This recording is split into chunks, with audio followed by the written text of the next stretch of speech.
The 2nd century AD presents one of the most striking paradoxes in human history.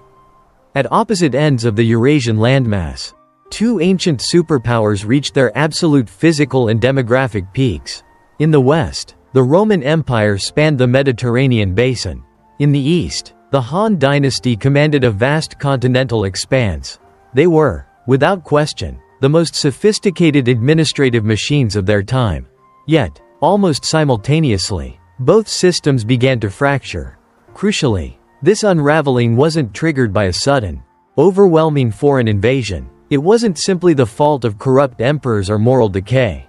Rather than attributing their decline solely to the personal failings of individual rulers, structural analysis points to a convergence of economic overstretch, currency debasement, and environmental shocks. What we are looking at is a synchronized structural failure. A systemic collapse. The Roman and Han empires didn't just fall, they reached the mathematical and logistical limits of ancient statecraft. Their unparalleled success created a set of massive, invisible internal pressures, from the spiraling costs of border defense to the quiet monopolization of resources by local elites. This is an autopsy of how the very engines that built the world's greatest empires ultimately tore them apart from the inside out. To understand why these systems broke, we have to look at how they were built. By the early 2nd century, both empires had pushed their borders to the absolute limits of ancient technology. Picture a split screen of the ancient world. In the west, it is 117 AD. Under Trajan, Roman legions march into Mesopotamia, reaching the empire's territorial zenith. In the east, just years earlier in 91 AD, the Han Dynasty secures the protectorate of the western regions, extending their reach deep into Central Asia.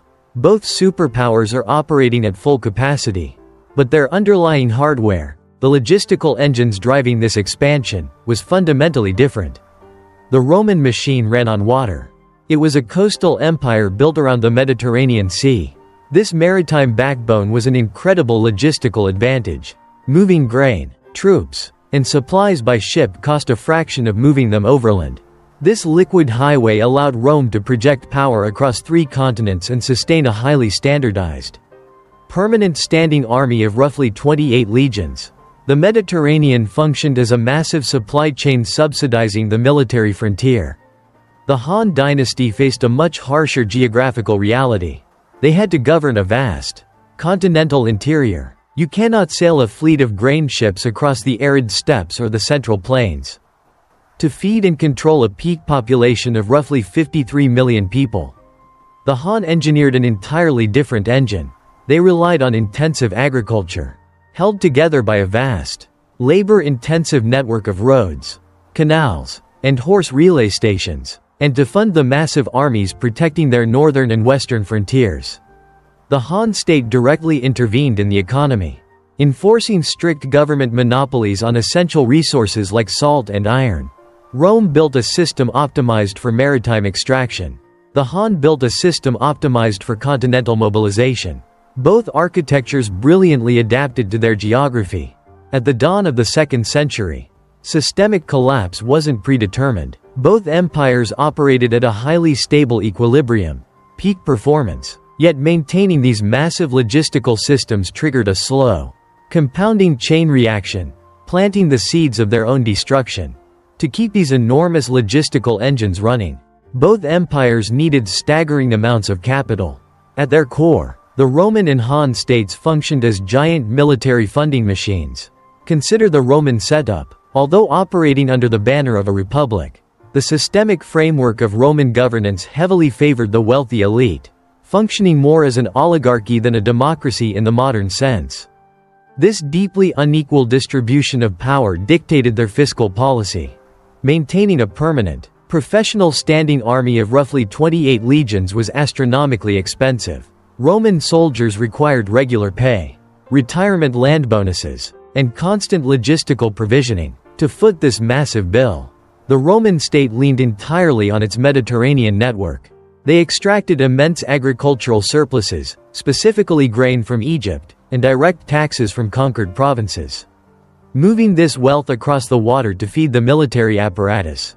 The entire imperial tax structure was optimized to funnel coastal wealth toward the heavily militarized frontiers. The Han Dynasty faced a structurally different, yet equally immense burden, managing a peak population of 53 million people while securing a massive northern border required a highly centralized financial strategy.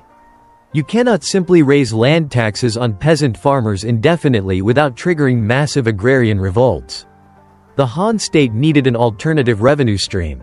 Their solution was to take direct control of the most lucrative sectors of the economy. They established strict, centrally administered government monopolies on salt and iron. Every time a Han peasant bought a basic iron plowshare or used salt to preserve their food, they were indirectly funding the empire's border defense. Both systems achieved a remarkable, delicate financial balance. They successfully funded the largest standing militaries the ancient world had ever seen. However, we must view these military machines through an objective lens.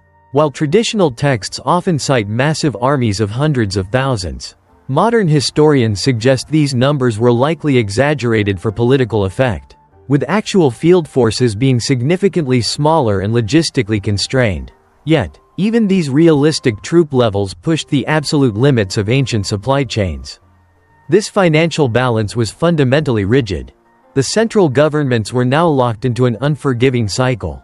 They had to constantly feed these massive military machines, meaning any disruption to their resource collection would instantly be an empire's ultimate vulnerability. It is rarely the enemy at its gates, it is the relentless, unforgiving overhead of its own existence. Any system locked into permanent, high-level military expenditure eventually hits a mathematical wall. For Rome and Han, that wall was the crisis of marginal returns, imperial overstretch. By the mid-2nd century, the cost of defending their distant frontiers violently outpaced the actual economic value of the dirt they were protecting. A mile of frontier simply didn't generate enough grain or coin to offset the cost of the soldiers standing on it. The math simply ceased to work. When expenses exceed income, a state has highly limited options. Fearing mutiny from unpaid armies, both central governments resorted to desperate financial engineering. They manipulated their money supplies to artificially cover the deficits. In Rome, the imperial administration covertly debased its primary currency. They steadily reduced the silver content of the standard denarius, allowing the state to mint more coins from the exact same amount of precious metal. This triggered runaway inflation. It silently eroded the purchasing power of the citizens and soldiers it was meant to sustain. The Han Dynasty experienced a parallel fiscal breakdown. Their monetary framework faced severe instability. To cover the staggering costs of the northern defenses and sustain their sprawling bureaucracy, the central state struggled to maintain the standard value of its currency. This monetary volatility triggered widespread economic confusion across the agrarian heartland. These currency crises were not driven by simple greed. They were the clinical symptoms of an overloaded administrative machine. The central governments were attempting to artificially stretch their finite resources to cover physical boundaries that had grown exponentially.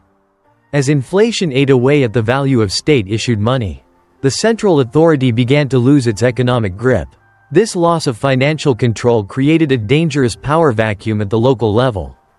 As inflation surged and the central governments struggled to pay for their expanding borders, the true collapse was happening quietly in the countryside. When a central authority can no longer guarantee economic stability or basic security, ordinary people are forced to look for alternatives. The relentless tax burden required to maintain the military machine fell disproportionately on the backs of independent farmers. In the Han Dynasty, the crushing weight of state monopolies and agrarian taxes pushed millions of peasants to the breaking point. To survive, they made a desperate trade.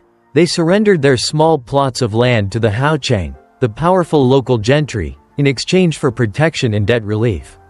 These local lords were frequently intertwined with the powerful consort clans that dominated the imperial court, making them nearly untouchable. Once a peasant became a tenant on a gentry estate, they effectively vanished from the imperial tax registers. Rome experienced an identical hollowing out. Small freeholders, devastated by inflation, military drafts, and unpredictable markets, abandoned their ancestral farms. They sought refuge in the latifundia, massive, privately owned agricultural estates run by the Roman elite. Inside these vast properties, peasants traded their independence for physical and economic survival. This is the absolute climax of systemic failure, elite capture. Foreign armies weren't conquering the Roman and Han states. Their own upper classes actively privatized them from within. These immense estates morphed into self-sufficient micro-states, complete with private security forces. They offered the safety that distant emperors no longer could. The result was a fatal hemorrhage for the central governments. In one swift motion, they lost their tax base, they lost their food supply, and they lost the very men they needed to staff their armies. This dynamic extends far beyond the ancient world. Whenever a system's central authority faces severe financial strain, elite networks inevitably accumulate disproportionate wealth and bypass the state apparatus. It is a recurring structural pattern where immense private concentration of resources actively erodes state capacity. Sovereignty is rarely lost on the battlefield. It is quietly auctioned off the moment ordinary people can no longer afford the price of the state's protection. By the mid-2nd century, the Roman and Han empires were hollowed out from the inside. They had become massive, heavily armed shells, entirely vulnerable to a final, unpredictable shock. By the year 165 AD, both the Roman and Han empires projected an illusion of supreme power. Maps showed vast, unbroken territories. Imperial monuments projected eternal stability. Underneath, however, their financial reserves were thoroughly drained, and local elites had actively hijacked the agrarian tax base. The systemic resilience of both superpowers was effectively gone. They were perfectly primed for a shock. In a paradox of success, the very logistical networks that enabled rapid imperial expansion also acted as superhighways for external shocks. The Antonine Plague hit. The Roman maritime backbone, which efficiently shipped grain across the Mediterranean to feed the legions, now shipped a highly contagious pathogen directly into the heart of the empire. Troops returning from the eastern frontiers carried the disease through the highly integrated network of roads and ports. The Han Dynasty faced a parallel biological nightmare. Their extensive system of canals, highways, and postal stations facilitated the rapid spread of epidemics. This biological shock was not a standalone tragedy.